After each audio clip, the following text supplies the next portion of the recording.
Hello, good afternoon Tribuners. Welcome back with me Mutiara in Indonesia News of Tribun Lampung. We will present you an updating and interesting information from AfriPlus in Indonesia.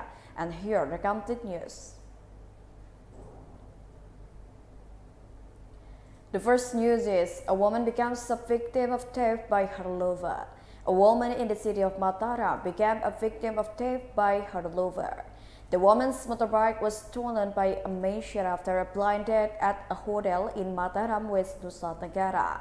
The victim is known to have the initial MG with the age 43 years old, a housewife from Tebango Hamlet, East Pemenang Village, Pemenang District, North Lombok Regency. Meanwhile, the man with the initial SRS is from the East Lendang Lekong environment, Madalika Village, Sandubaya District, Mataram City. This incident began when the MG victim became acquainted with the SRS perpetrator through the social media network Facebook, until finally they agreed to meet and book a hotel room in the city of Mataram, and the victim's motorbike was taken away by the perpetrator. Head of Sandubaya Sector Police, Police Commissioner Moh Nasrullah, in a press conference at the Sandubaya Sector Police on Tuesday, the 22nd of December 2022, explained that before becoming a victim of theft, the woman who was married became acquainted with her lover on the Facebook network.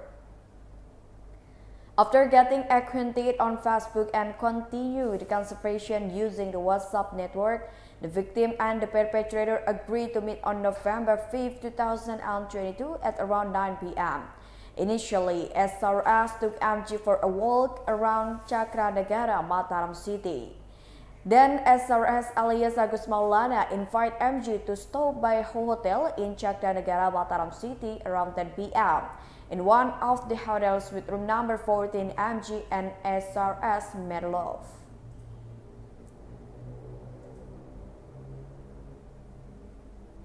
The next news is welcome Mother's Day with a fashion show contest in North Sulawesi.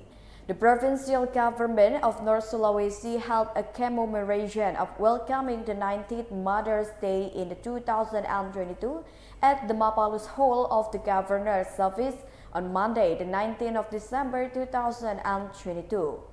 For your information, Mother's Day is celebrated on the 22nd of December every year. The activity was opened by Deputy Governor of North Sulawesi, Stephen Kandau. One of the activities to celebrate Mother's Day was by holding a Kebaya fashion show contest at the Mapulus Hall of the Governor's Office. Members of the Dharma Wanita of the North Sulawesi Provincial Government also took part as contestants. Various types of Kebaya clothing were displayed in this event. The committee prepared 3 judges to assist the contestants. Dozens of mothers who participated. The fashion show was also accompanied by 2 North Sulawesi Noni finalists. The activity took place lively when witnessing the ladies of Dharma Wanita wearing like fashion models on the catwalk. The jury assisted 3 things in this Kebaya fashion show competition, namely flexibility of movement, suitability with the song, harmony of clothing. Clothing gets high mark when wearing Kebaya accessories such as buns, scarves, and sandals.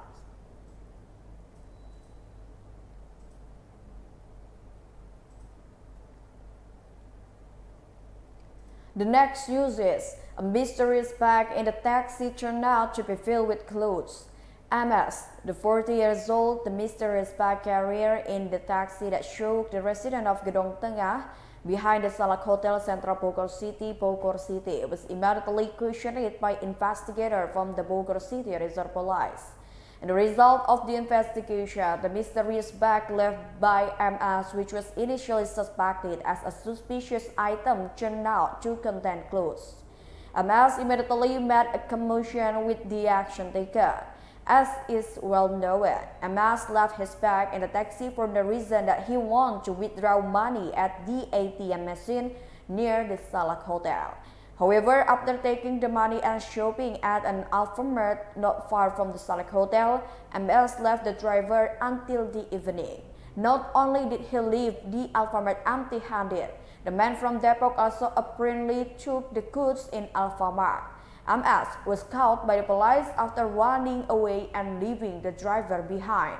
However, MS was successfully secured at the Baranang Siang terminal by a college of the taxi driver who was boarded by MS.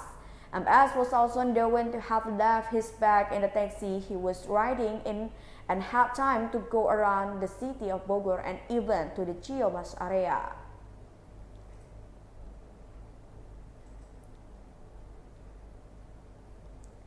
The next news is the people complaining about the traffic light at the Tanah Haji intersection. The head of the Mataram City Transportation Agency, M. Saleh, responded to public complaints about the traffic light at the Tanah Haji intersection. The Tanah Haji intersection traffic light was reactivated as a solution to congestion at the U-turn road Sriwijaya in front of Bank and TB Syariah to be precise.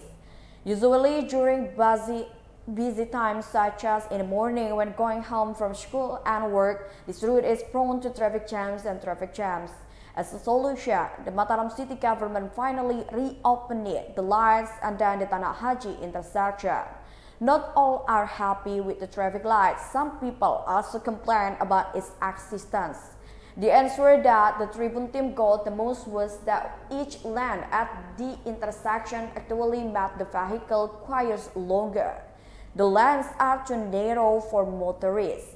M. Saleh, as the responsible party, responded to these complaints. He said that reopening the Tanah Haji intersection was the most effective solution to the traffic jams that have been complained of so far. M. Saleh mentioned that after the opening of Tanah Haji intersection, the traffic was much smoother than before the opening of the Tanah Haji intersection.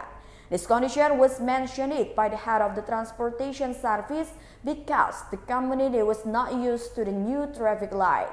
The traffic light at the Tanah Haji intersection is equipped with an area traffic control system that is used to monitor motorists.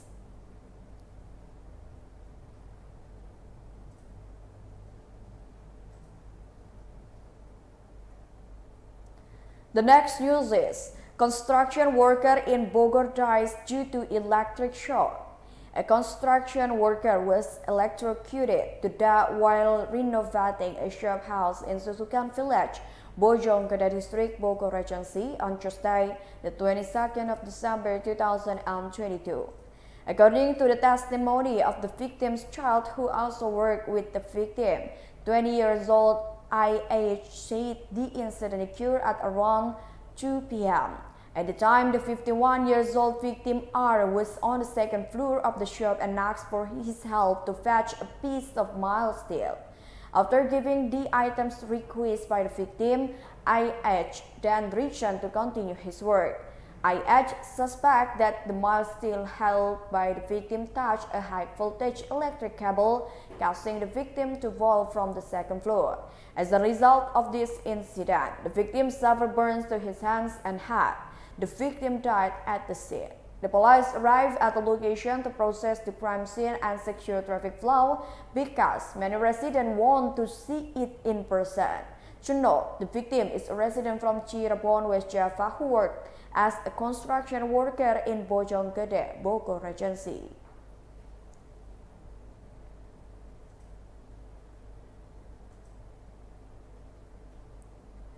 The next news is a house in Pekanbaru was damaged by a cliff slide.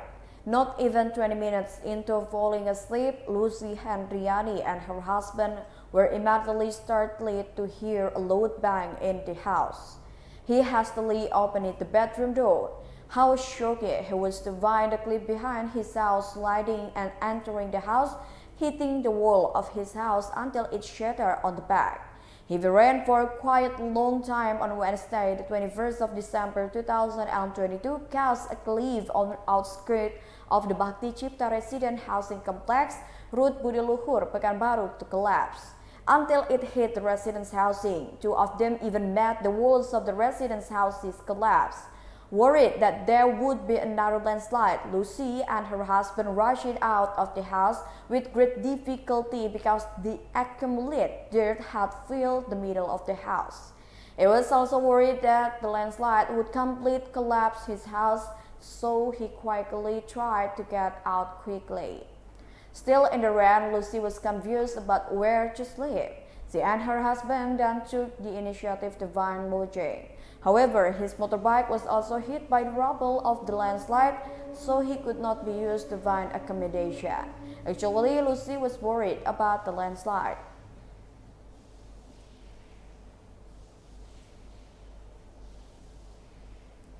The last news is, the availability of fuel oil in Kendari is unsure to be solved. The availability of fuel oil at public refilling stations claimed to be safe ahead of Christmas 2022 and New Year 2023 in Kendari City, Southeast Sulawesi Province. The availability of fuel oil stock is considered safe because there is no excess preparation ahead of the year-end holiday. Because so far there has been no increase or decrease in stock or distribution to a number of public refueling stations in Kendari City, Southeast Sulawesi Province. The supervisor of the Banggoya public refueling station, Amran Sirajuddin, said that the availability of fuel oil is guaranteed to be safe and there is no shortage. He continued, the distribution model is also sometimes the first 16 kiloliters, then the rest is then delivered one day. Meanwhile, for diesel fuel, Banggoya's public refueling station received an allotment of 16 kiloliters or 16,000 liters for one day. Amran added that so far there has been no problem with Pertamax fuel oil because the fuel is in non-subsidized category. Meanwhile, in another place, the supervisor of the Teratai public refueling station, Ishar, said the same thing, namely that the stock of fuel oil was safe and normal as usual.